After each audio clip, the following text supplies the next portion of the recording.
Hello everyone, అందరికీ నమస్కారం. Welcome back to math బడి Aditya and this is your బడి Aditya Kumar.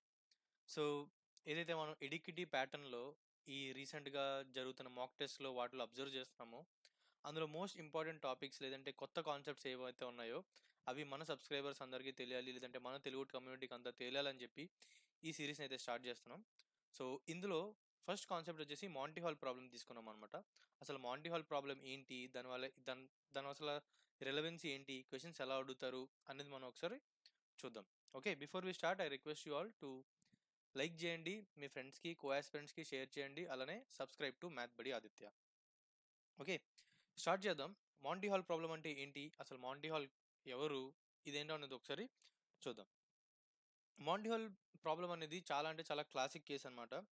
One second, one second, మీరు నిజంగానే చూడాలనుకుంటున్నారా? ఓంకారాన్ని తెలుసుగా, ఓంకారాన్ని చేసిన గేమ్లన్నీ ఈ మాంటీ హాల్ అనమాట.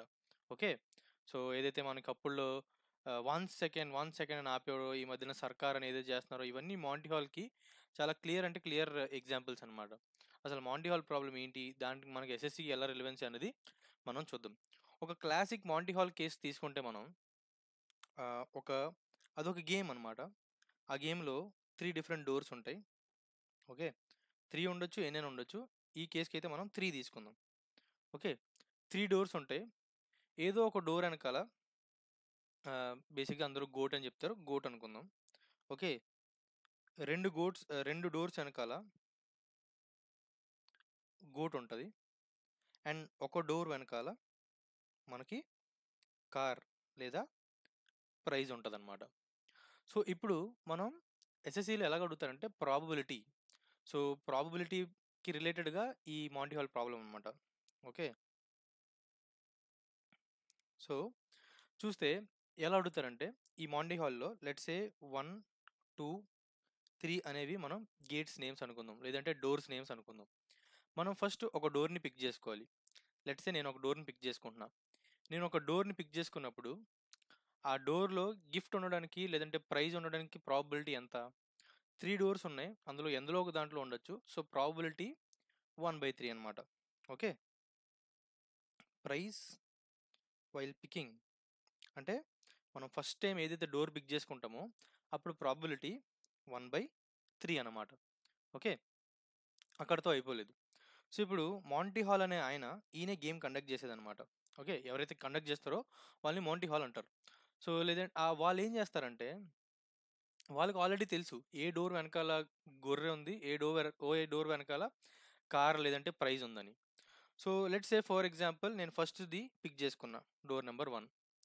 ఆయనకి సెకండ్ థర్డ్ దాంట్లో ఎందులో గొర్రె ఉందో ఆయనకి తెలుసు. సో ఆ గొర్రెని ఆయన రివీల్ చేస్తాడు. లెట్స్ సే 2ని నేను పిక్ చేసుకున్నా, ఆయనేమో 3ని రివీల్ చేశాడు. ఏది, దీంట్లో ఏమో గొర్రె ఉందని. సో ఇప్పుడు నెక్స్ట్ టైము నేను నాకు 2 ఛాన్స్లు ఉంటాయి. నేను ఫస్ట్ ఛాన్స్ పిక్ చేసుకున్న తర్వాత అయితే నేను డోర్ స్విచ్ అవ్వచ్చు, లేదంటే అదే డోర్కి స్టిక్ అవ్వచ్చు. అంతేనా? స్టిక్ అవ్వచ్చు, లేదంటే స్విచ్ అవ్వచ్చు. సో ఫస్ట్ నుంచి నేను నేను నా ఫస్ట్ డోర్కి దానికైనా ఫిక్స్ అయిపోతా, లేదంటే సెకండ్ డోర్ ఖాళీగా ఉంది కదా నేను దానికి షిఫ్ట్ అయిపోతా. ఒకవేళ షిఫ్ట్ అయితే ప్రాబబిలిటీ ఏంటి, షిఫ్ట్ అవ్వకుండా స్టిక్ అయితే ప్రాబబిలిటీ ఏంటి, అదే మనకి మాంటీ హాల్ ప్రాబ్లం అనమాట. ఒకవేళ స్టిక్ అయితే అంటే నేను ఆల్రెడీ ఒకసారి ఎంచుకున్న చాయిస్ని దానిపైన ఉండిపోతే ప్రాబబిలిటీ మారదు, 1/3నే ప్రాబబిలిటీ ఉంటుందన్నమాట. ఓకే, కానీ కానీ స్విచ్ అవ్వకపోతే స్విచ్ అయితే ప్రాబబిలిటీ ఎంత?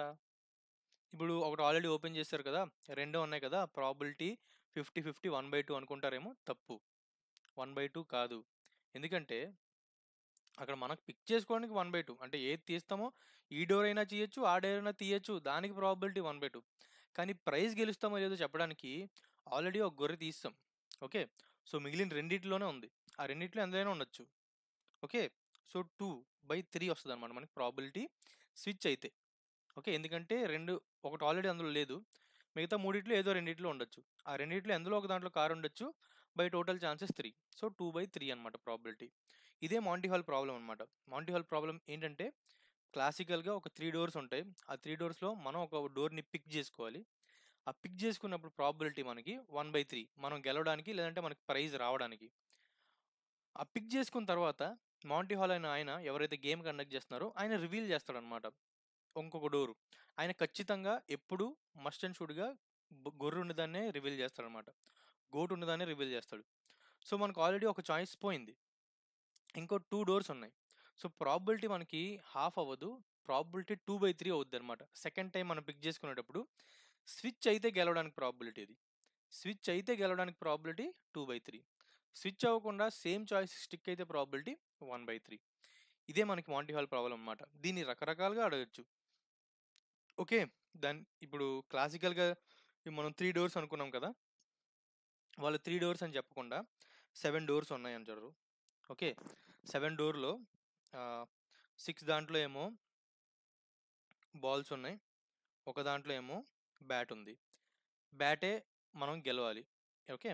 బ్యాట్ వస్తే మనం గెలిచినట్టు. సో, ఫస్ట్ ఫస్ట్ పిక్‌కి మనకు ప్రాబబిలిటీ ఎంత? 1/7. సెకండ్ పిక్ ప్రాబబిలిటీ ఎంత? సెకండ్ టైము మనం గొర్రెని రివీల్ చేస్తాడు. లేదంటే బాల్‌ని రివీల్ చేస్తాడు సెకండ్ ఛాన్స్‌లో. ఓకే. అప్పుడు ఒక బాల్‌ని పక్కకు తీసాడంటే ఇంకా మనకి 6 డోర్స్ ఉంటాయి. ఓకే. ఆ 6 డోర్స్‌లో ఎందులో ఒక దాంట్లో మనకి గోట్ ఉంటది. టోటల్ 6/7 అనమాట. ఓకే. స్విచ్ అయితే మనం గెలిచేదానికి ఛాన్స్ 6/7 ఉంటది. స్విచ్ అవ్వకుండా దాంట్లోనే ఉంటే మనకి ఛాన్స్ 1/7 ఉంటదనమాట. ఓకే. చాలా అంటే చాలా ఇంపార్టెంట్. మాంటీ హాల్ ప్రాబ్లమ్ ఇదే. ఇంతకన్నా ఎక్కువ అడగరు. నేను ఏమడుగుతా అంటే మాక్సిమం ఫస్ట్ పిక్ చేసుకునేటప్పుడు విన్ అవ్వడానికి ప్రాబబిలిటీ ఏంటి? ఒకవేళ సెకండ్ టైము స్టిక్ అయితే ప్రాబబిలిటీ ఏంటి? స్విచ్ అయితే ప్రాబబిలిటీ ఏంటి? స్టిక్ అయితే ఫస్ట్ టైమ్ ఏదైతే పిక్ చేసుకున్నామో అదే ప్రాబబిలిటీ ఉంటది.